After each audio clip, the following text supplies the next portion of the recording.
Buen día, soy la doctora Maristela Monteiro, asesora principal para el tema de alcohol en la Organización Panamericana de la Salud, en su oficina central de Washington, D.C. Es un gusto para mí estar con ustedes en el día de hoy y poder aportar alguna información y las acciones del OPS en el tema de las políticas públicas para reducir el consumo nocivo de alcohol. Estaré interrumpiendo mi propio video, pero será más fácil así poder compartir las diapositivas.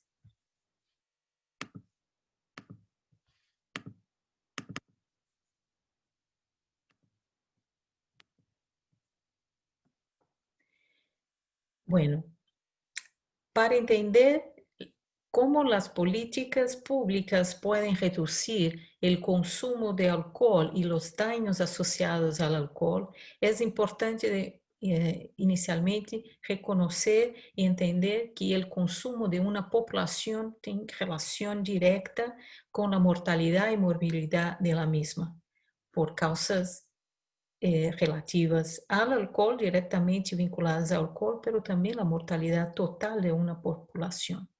De esta forma, cuando se cambia consumo a nivel populacional, no solo individual, pero populacional, también se va a afectar la morbilidad y mortalidad de los problemas vinculados al consumo excesivo de alcohol.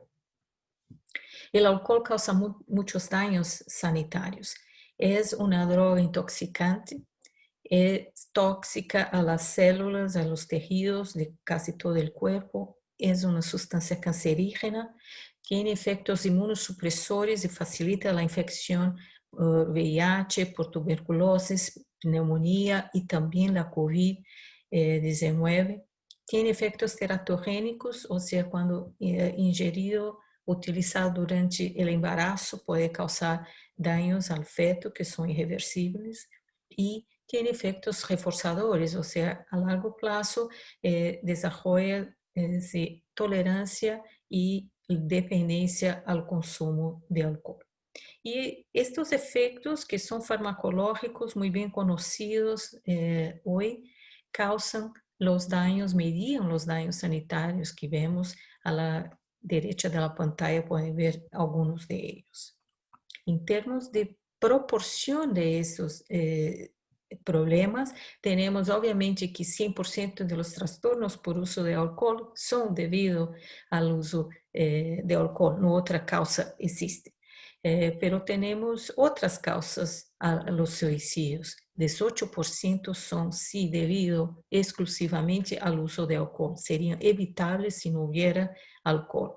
18% de la violencia entre personas, especialmente violencia de pareja, casi un tercio de las lesiones de tránsito, 13% de epilepsias y así con varios tipos de cáncer y el cirrosis del hígado tenemos un vínculo importante con el alcohol y como resultado, gran parte de estos problemas pueden ser evitados si no hay consumo de alcohol. ¿Quién determina que el alcohol causa cáncer?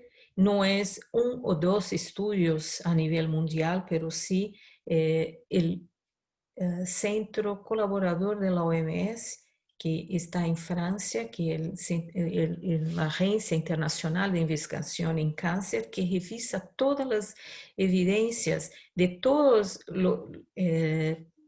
los productos o causas de cáncer y a cada año o a cada par, o cerca de algunos años, lanza informes actualizados sobre la evidencia científica mundial.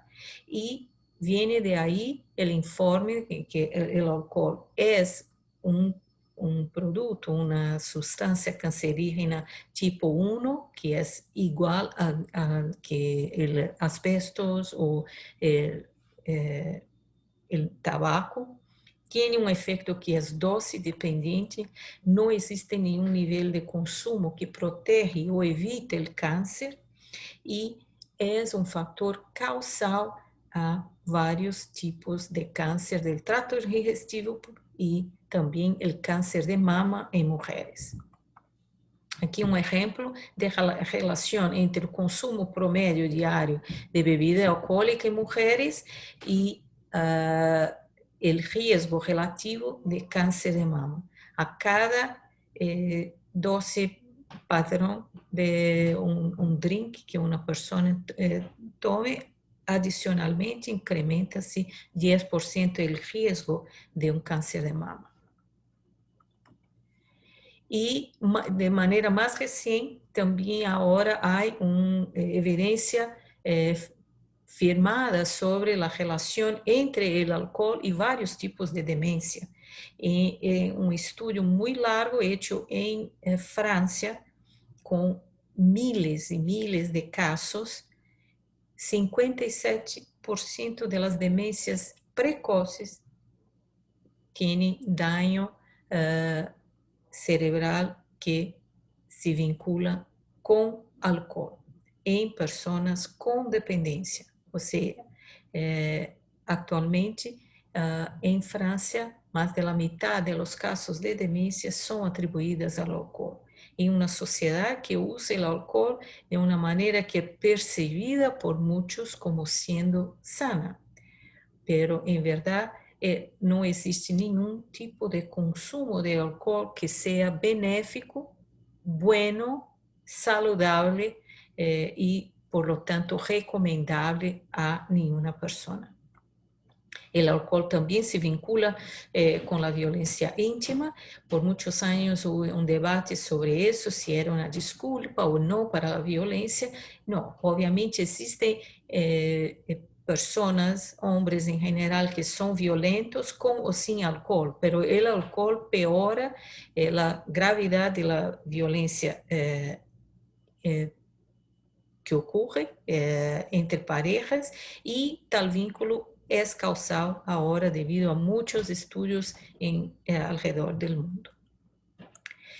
Quanto ao risco relativo do consumo de álcool em la enfermidade cardíaca e o mito de que vaso de álcool, de vinho ao dia, protege contra a enfermidade cardíaca, tem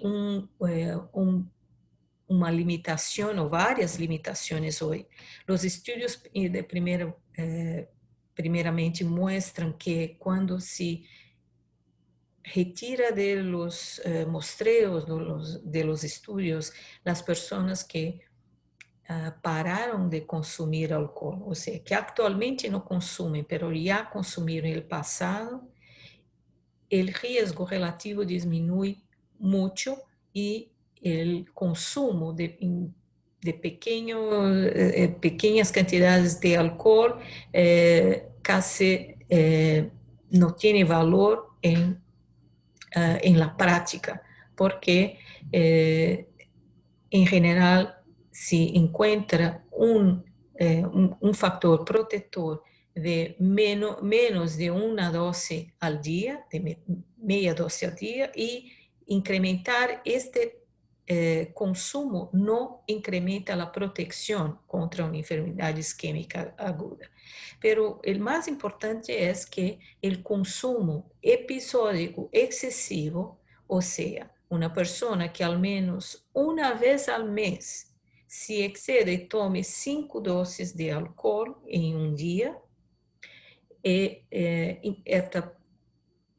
verdade, se incrementa o risco de evento isquêmico do coração. Ou seja, em la prática, em la maneira como conhecemos o padrão de consumo das pessoas, especialmente em América Latina, assim, em la prática não há um efeito protetor que seja mensurável e seja de importância populacional. E o dano do álcool não é solamente ao bebedor, ao que consome o álcool, pero também a outras pessoas, e há um dano social e econômico muito conhecido e que é também atualmente mensurável em vários estudos. ou seja, causa danos a outros membros da família, pérdidas econômicas e em el trabalho, pessoas que passam a trabalhar e cobrir o trabalho de pessoas que não estão ou estão presentes, mas não são produtivas porque estão se recuperando de uma noite que tomaram muito, o presenceísmo ou o absenteísmo também, e o problema de segurança pública, dano da propriedade pública, vecinos que se aburrem porque há fiestas e a gente deixa em la vizinhança latas de cerveja ou vidrios quebrados, ou há peleas ou toda a noite e ruído que perturba os vecinos. E outro exemplo que é de daño a outras pessoas que não consomem álcool é del efecto do álcool durante o embarazo em causar, por ser teratogênico e poder causar a síndrome de álcool fetal ou o espectro de trastornos alcoólicos fetais entre en los fetos. Y esto análisis hecho en todos los países de nuestra región de América Latina y del Caribe muestra que de cada 1000 personas, cerca de 10.2 tienen alguna forma del espectro fetal y como 2 tienen el síndrome de alcohol fetal. Lo que parece poco cuando pensamos en el número crudo, pero cuando se imaginan los millones de personas que al año nacen y que la prevalencia en el caso, por ejemplo, de Argentina es más alta que la prevalencia mundial, es preocupante la situación y las consecuencias del uso del alcohol durante el embarazo. Y son casos y trastornos que no tienen cura y costan a las familias, a la persona y a los ministerios de salud un costo muchísimo alto. Como dice la evidencia hoy, el mensaje hoy es mucho más claro, o sea, que no hay nivel de consumo de alcohol que mejore la salud. Lo que no quiere decir que se deba prohibir el alcohol, pero la idea de que el alcohol es una droga saludable no existe. No es correcta. Bueno, los datos que voy a presentar vienen del informe mundial de 2018, el último informe mundial de la OMS de alcohol y salud, y donde sacamos los mismos datos y ampliamos las comparaciones y el análisis de datos solamente para la región, y acabamos de lanzar el informe regional de alcohol la semana pasada, pero luego estaremos también traduciendo al español el informe y está todavía disponible solamente en inglés. Bueno, ¿qué muestra el informe? Los dos muestran la misma situación. Como dije antes, el consumo total de una población tiene que ver con el nivel de problemas que la misma tiene. Y como pueden ver, desde el año 2000 no hay en la región de las Américas un cambio no significativo o casi ningún cambio en el consumo total de alcohol por persona. Este consumo, este dato de 8 litros o 7.8 litros en 2019 es calculado, baseado en todo el alcohol que es vendido en el país, importado, exportado, se considera el consumo ilícito y todo el alcohol que es vendido para la población. y se divide por la población con más de 15 años de edad, 15 años o más de edad. O sea, obviamente es un dado crudo, pero que tiene ya por varios estudios mundiales una relación con las consecuencias. Y por esto es importante, es factible, muy fácil de ser calculado y colectado. En la Europa, en la curva en amarillo, es la única región que ha mostrado una baja significativa en el consumo y que se relaciona a varios países que han implementado las políticas públicas de que hablaremos. En nuestra región no ha habido cambio y además somos la región con el segundo nivel más alto de consumo en el mundo.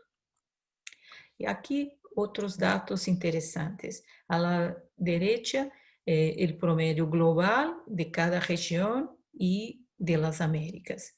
Estos 8 litros se traducen a 17,4 gramos de alcohol al día. ¿Qué significa esto? La OMS en cuestionario Audit, que muchos deben conocer, de detección del uso de riesgo de alcohol, se define el alcohol, una dosis patrón de alcohol como siendo la que tiene 10 gramos de alcohol puro, o sea, un poco menos de una lata de cerveza, una taza de 100 mililitros de vino o una dosis de 35 mililitros de whisky, más o menos. Y, o sea, este dato indica que el promedio, todas las personas de la región de las Américas toman todos los días al menos un trago al día. Y sabemos que, que hay una buena proporción de personas que no consumen. Entonces, a la izquierda, ustedes pueden mirar el mismo valor de 8 gramos traducido ahora y recalculado solamente para la población que tomó algún tipo de bebida alcohólica en cualquier cantidad, solamente los consumidores de alcohol. O sea, excluimos los abstinentes y los que pararon de tomar. Y pueden mirar que el promedio pasa a ser prácticamente el doble, o sea, casi más de 3 tragos al día, todos los días del año, por todas las personas que consumen alcohol.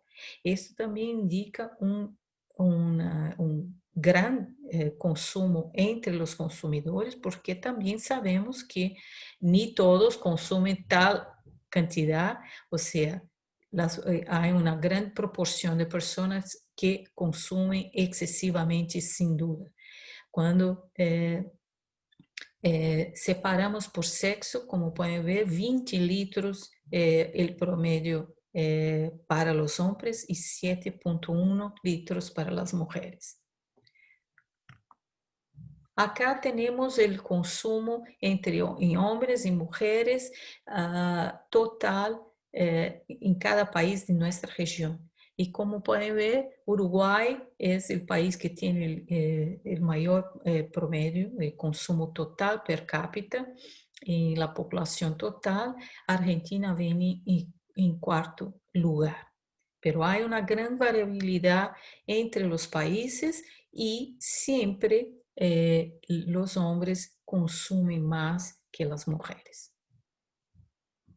Acá estamos com a prevalência estandarizada por edad del consumo episódico excessivo. Como disse, o consumo episódico é aquele consumo de 5 tragos al dia, al menos uma vez al mês, e que tem um vínculo importante com as lesiones, consequências agudas, a intoxicação em las pessoas. Então, entre homens, como podem ver, hay la misma variabilidad, pero casi, en algunos países, casi mitad de la población consume de manera excesiva. En las Américas son 22,3% de la población toma excesivamente.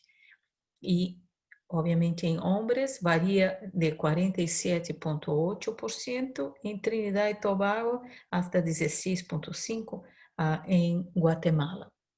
E em Argentina estamos 37,1% dos homens e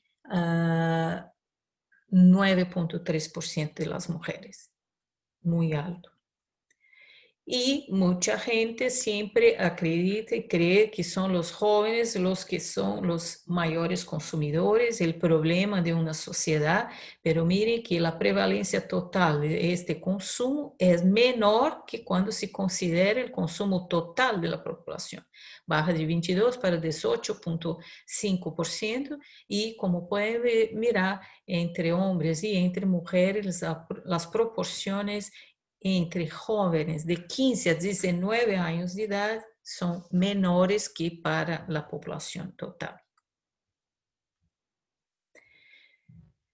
Bueno, como disse, 53% de los hombres que consumem algum tipo de álcool, agora não para a população general, pero solamente entre os consumidores, temos que mais de la mitad de los homens consumem de maneira excessiva e 20,3% das mulheres assim lo hacen. Entre os jóvenes, nuevamente, entre solo los consumidores, tenemos 30% de los jóvenes y, hombres y 6,4% de las mujeres que consumen de esta manera excesiva. No deberían consumir ningún alcohol, pero aquí el indicador expresa la gravedad de la situación. E em termos de trastornos por uso de álcool, estes sí são os diagnósticos de la CIE, dependência de álcool e uso nocivo de álcool, temos o promédio o segundo maior do mundo, depois da região da Europa, e em homens, pero em mulheres, como podem mirar aqui, as mulheres têm a maior prevalência do mundo de dependência e de uso nocivo de álcool em nossa região, o que é sinal de que realmente, por anos, as tendências de incremento e promoção de consumo de álcool em mulheres agora se refletem em este problema na população general, pessoas que teoricamente necessitam tratamento. Em termos de muertes atribuíveis ao álcool, temos 379.000 muertes al año estimadas, significando 5,5% de todas as causas de todas as muertes em la região. E a distribuição é importante saber também, porque, como miren, há várias causas crônicas, casi 4% de las muertes, pero son las lesiones por intencionales, no intencionales, o sea, se incluye homicidios, suicidios y muertes en el tránsito en esta estadística, y es muy alta esta proporción en nuestra región. En años de vida perdidos por alguna discapacidad o muerte prematura, tenemos casi 19 millones de años de vida perdidos y 6,7, representando 6,7% del total perdido en nuestra región. Nuevamente, aquí tenemos las lesiones teniendo un papel fundamental en esta distribución. Bueno, ahora siguiendo el tema principal de mi ponencia, que es hablar de las políticas públicas. Y yo utilizo este gráfico, que me parece de una manera simple, describir cómo podemos actuar en una cadena de eventos que es muy lógica de pensar, que obviamente ocurre. Para consumir álcool es necesario haber álcool. La disponibilidad de álcool es un factor importante para determinar consumo. Cuanto mayor la disponibilidad, mayor el consumo. Obviamente, un ejemplo extremo son los países que prohíben el alcohol por razones religiosas, como los países musulmanos. No es que no existan problemas debido al alcohol, pero ellos son muy menores que en cualquier otra parte del mundo. Del consumo, el alcohol que existe para consumo va o no a ser consumido por las personas, pero se puede evitar que personas empecen el consumo, tal como los jóvenes, los niños, y también después que empiecen el consumo, que no consuman excesivamente. Y hay varias medidas ahí que pueden ser utilizadas para evitar y educar a las personas sobre el consumo no excesivo. Es una área también que es muy utilizada por la industria para promover consumo responsable, pero sin designar qué es consumo responsable. Explicar esto sería muy difícil para la industria. Y del consumo excesivo se puede evitar problemas agudos o crónicos. Las intervenciones breves que son usadas en los servicios de salud primaria pueden detectar el consumo de riesgo y aconsejar a las personas a bajar este consumo. O las personas que ya necesitan tratamiento, encaminar para el tratamiento. Y el tratamiento obviamente va a evitar la mortalidad, va a disminuir la discapacidad, la morbilidad debido a varios problemas del consumo de alcohol. Y pongo aquí también conducción porque las políticas para disminuir el beber y manejar en el tránsito son políticas típicamente de reducción de daños. O sea, no estamos interfiriendo en el consumo, pero sí en la combinación de consumo con otro comportamiento de riesgo, en este caso de conducir un vehículo o motocicletas. Pero existen políticas públicas también en las vías públicas para disminuir este problema.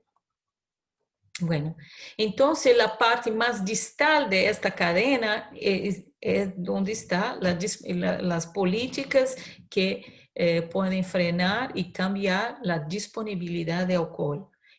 Como dice, acceso es una de ellas, los precios es otra, la disponibilidad económica, y la tercera es el mercadeo, porque es la disponibilidad social. Las normas sociales son muy vinculadas a la promoción del alcohol por la industria del alcohol. Y el análisis que la OMS y muchos otros institutos de investigación en el mundo han hecho indican que para disminuir el consumo nocivo de alcohol a nivel de la población, o sea, evitando al menos 50 millones de años de vida con discapacidad o mortalidad prematura, o disminuir la carga mundial del alcohol, 3 medidas son las más costo efectivas y son todas vinculadas a las restricciones a la disponibilidad de alcohol. Restricción al acceso, o sea, días, horarios, locales donde se vende venta menores y la densidad de los puntos de venta, regular o prohibir el mercadeo de alcohol, y vamos a hablar un poco de esto, y incrementar los impuestos y los precios. No solo cualquier tipo de incremento, pero el incremento que disminuye la asequibilidad del alcohol.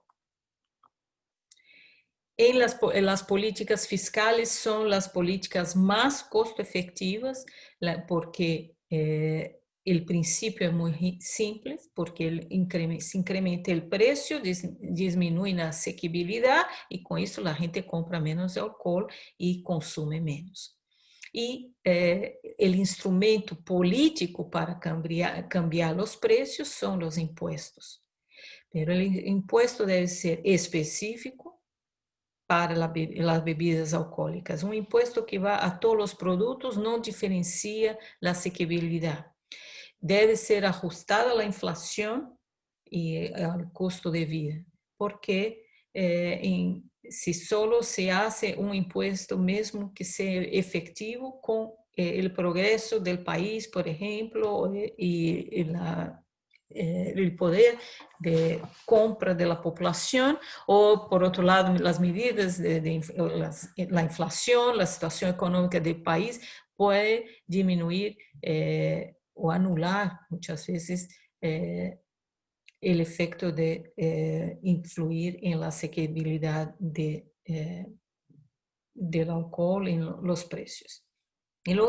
Outra medida eficaz de preço é um preço mínimo por unidade de álcool puro, para evitar que se pueda vender abajo del costo, que é uma medida muito utilizada por la indústria.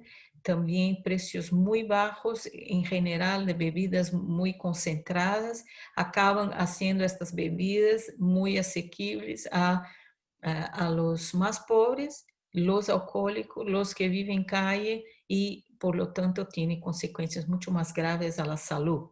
Y esto puede evitar un poco, disminuir, no elimina, obviamente, pero es efectivo para disminuir los problemas en estos grupos más vulnerables.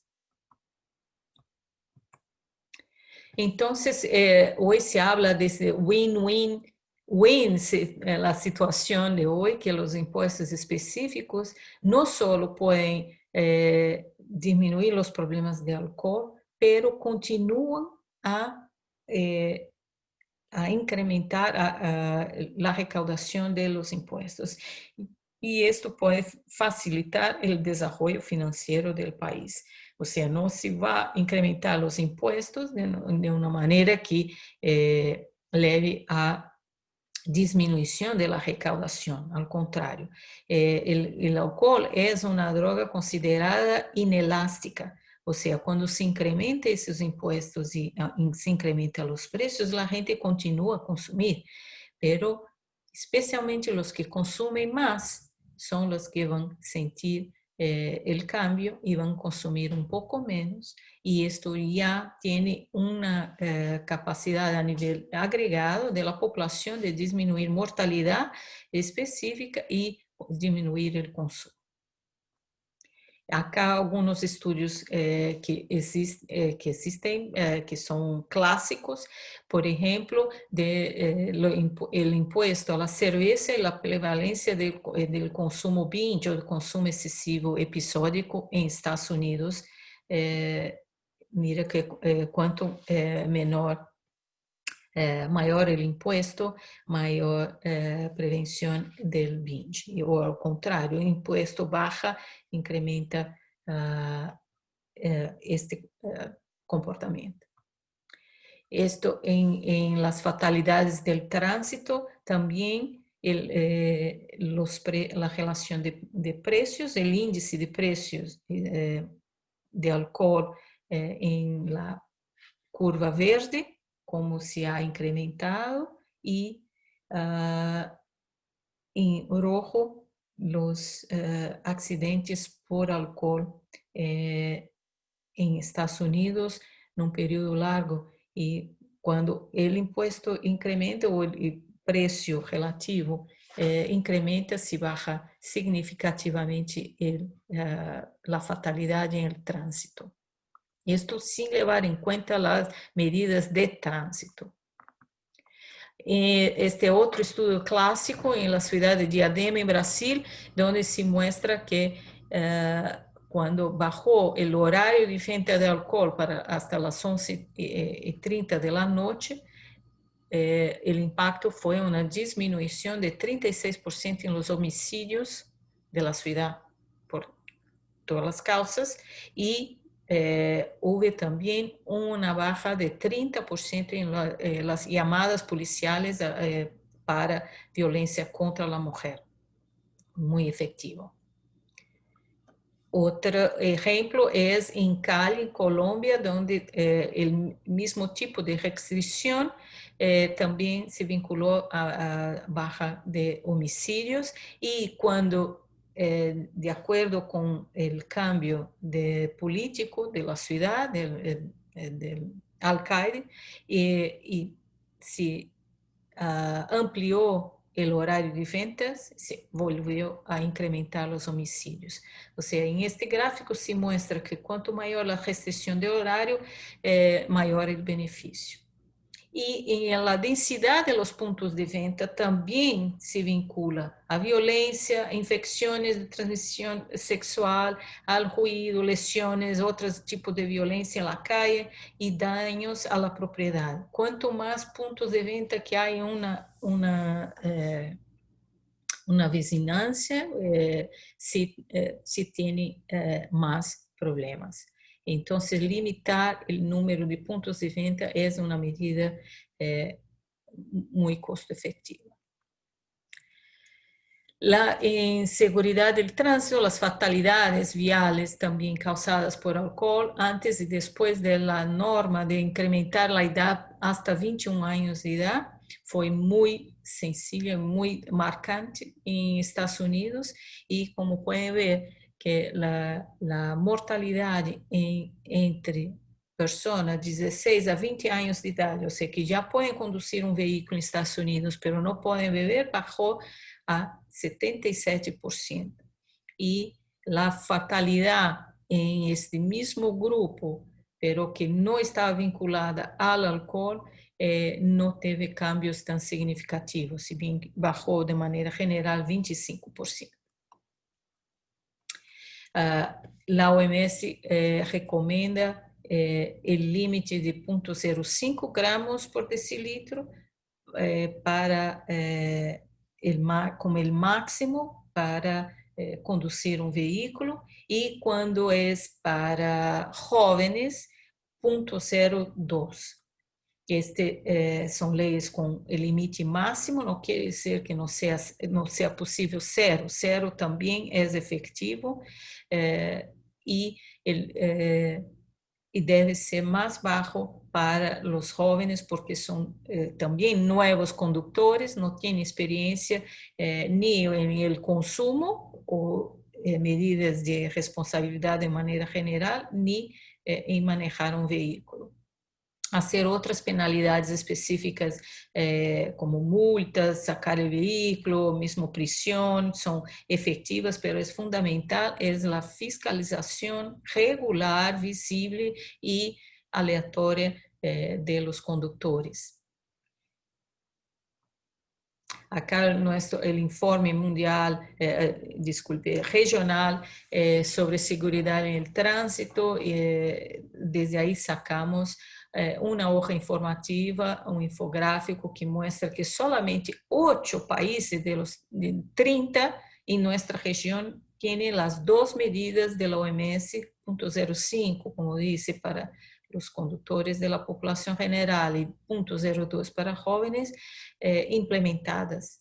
Y ya sabemos que a niveles más bajos que 0,05 ya existe un riesgo alto de un choque cuando la persona consume alcohol y maneja. Bueno, sobre la regulación de la propaganda, la OPS también ya tiene 2 publicaciones, ha hecho una reunión de expertos y ha hecho recomendaciones técnicas de cómo hacer el control de la publicidad, la propaganda, el patrocinio de eventos, de fútbol, de deportes culturales y la promoción del alcohol. La situación en nuestra región es muy precaria, hay muy poca legislación y hay mucha propaganda y apoyo de la industria para todo tipo de eventos. La evidencia es también muy clara, los jóvenes son más expuestos que los adultos. La exposición a los jóvenes está asociada no solo a iniciar antes a tomar alcohol, que ya en edades como niños, y al consumo excesivo en niños y adolescentes. Los códigos de autorreglamentación de la industria ya son conocidos como siendo inefectivos, y el mercadeo tiene solo la función de incrementar la compra y el consumo de alcohol. Aquí muy rápidamente los ejemplos que son graves, muchas veces poco regulados. El centro es una propaganda de una bebida no alcohólica, pero que uno cuando pasa y mira este tipo de propaganda no mira el mensaje vertical. Las ventas en la calle sin ninguna regulación, esto quiere decir disponibilidad de alcohol todo el tiempo, muy alta, con bajo control y mucho menos de edad, no se verifica en nada esto. Otro ejemplo de República Dominicana, la inversión en el país incrementó de 241 millones en 2010 para 500 millones de dólares en 2016, con propagandas muy ofensivas incluso a la mujer especialmente. Y todo tipo de asociación que no tiene ningún fundamento científico, desde la cerveza antioxidante, que emagrece, que tiene beneficios, están todo tiempo lanzando nuevos. Obviamente la cerveza es la patrocinadora de la FIFA, del Campeonato Mundial de Fútbol, es algo no recomendado porque tantos niños miran con sus padres a todos los juegos y están expuestos a esto. Otra promoción de alcohol a las mujeres, el uso de la mujer también para promover la venta para hombres, lo que es una agresión a la mujer. Y este que me parece muy problemático también, el alcohol causa el cáncer de mama, pero es el patrocinador del mes de prevención del cáncer de mama, con todo tipo de promoción de consumo, el vino pink, la cerveza pink, todo tipo de actividades, festivales y todo para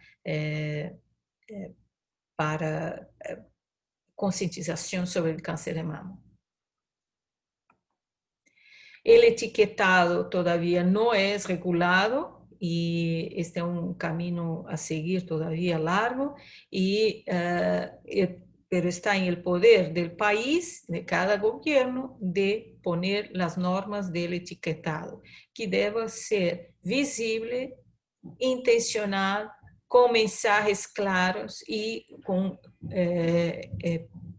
frontales también, y esto todavía no pasa en nuestro países. Y finalmente las respuestas sanitarias también son necesarias y no tanto focadas en el tratamiento de la dependencia, que así sabemos existe una gran brecha, no quiero minimizar esto, pero hay mucho más gente que puede ser detectada antes de tenerse como dependiente en los sistemas de atención primaria, en los servicios generales de salud, en clínicas antinatales o de reproducción, salud reproductiva para mujeres, para jóvenes adultos, en el ambiente de trabajo, en muchos locales, porque la gente puede estar consumindo en niveles que los ponen en riesgo del futuro de tener un problema. No tienen problema actualmente o tienen muy pocos problemas, pero pueden todavía cambiar su manera de consumir el alcohol. Y como pueden ver, la brecha en términos de tratamiento es la más alta entre todas las otras enfermedades mentales. Hay un gran estigma todavía, una discriminación, especialmente con mujeres que tengan dependencia, y tenemos una situación grave en este momento en relación a esto. La Estrategia Mundial de Alcohol es una estrategia que fue aprobada en el año 2010, que tiene 10 áreas de actuación política, incluye las 3 áreas de que hablé, de acceso físico, económico y social al alcohol, pero hay otras también, y todavía continúa válida la estrategia. Ahora la OMS está desarrollando un plan mundial para alcohol para ser presentado en el próximo año. Y basado en la estrategia mundial, en 2018 la OMS lanzó un paquete técnico más focado en 5 medidas costo efectivas. Tres muy costo efectivas, que son las que hablé de disponibilidad física, los impuestos y el control del mercadeo de alcohol, y 2 que son buenas si fueron ampliadas. Primero, el acceso a tamizaje y intervenciones breves de tratamiento, y la otra con las medidas contra el conducir bajo los efectos del alcohol. El acrónimo es fácil de recordar, SAFER, y realmente cuando implementamos el paquete tenemos una sociedad más segura y quizá un día libre de los problemas debidos al consumo de alcohol. La situación regional en relación a estas medidas es muy precaria. Solamente hay 9 países con políticas nacionales o planes nacionales integrales y, como pueden mirar, países con bajas, las restricciones a horarios, días locales, si bien ahí está 20 países, en verdad no son varias medidas en el mismo país. Un país puede tener un horario o otro con días o otro con locales de venta que son regulados, pero hay muy poca regulación integral en los países. No sabemos todavía cómo está la situación de intervenciones breves por falta de un indicador comparativo. Esto es un trabajo que la OMS continúa haciendo para mejorar, y nosotros vamos a empezar a trabajar en esto a nivel nacional, de cómo ampliar, escalonar las intervenciones breves. Los países con medidas de seguridad vial y alcohol, como disse, 8 solamente 2 con restricciones más amplias al mercadeo, Costa Rica y Cuba, y los países que tengan impuestos específicos ajustados a la inflación, que es el criterio mínimo, solamente 7, y mesmo assim se cree que la asequibilidad de las bebidas es muy alta en todos los países. El informe estatístico mundial de este año de la OMS es muy claro en la necesidad de implementar las medidas políticas para disminuir drásticamente el consumo de alcohol y tabaco.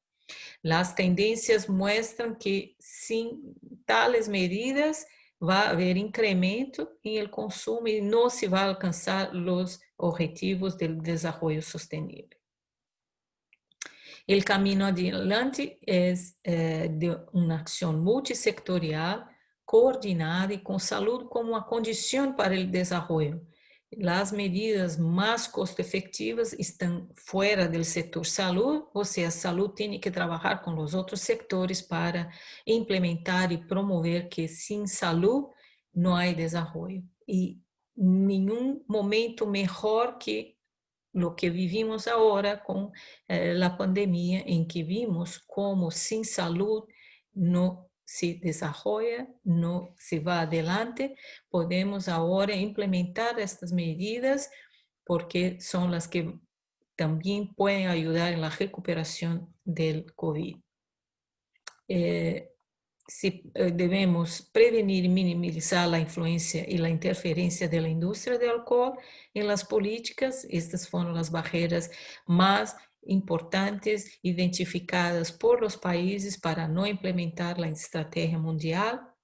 Y esto tiene que ver con cambiar la posición cultural del alcohol, los mitos en relación al consumo, de que hace bien a la salud, no hace, y hay que aceptar y promover esta idea. Hay muchas herramientas virtuales a disposición, son cursos de autoaprendizaje que son gratuitos y abiertos a todos, basta registrarse para hacerlo. Y también hay un portal electrónico de la OMS en español, en portugués y en inglés, que está disponible con información, incluso de hacer una intervención breve, personal y anónima, caso la persona tenga interés. Con esto termino. Muchas gracias. Abiertas las preguntas después de la exposición.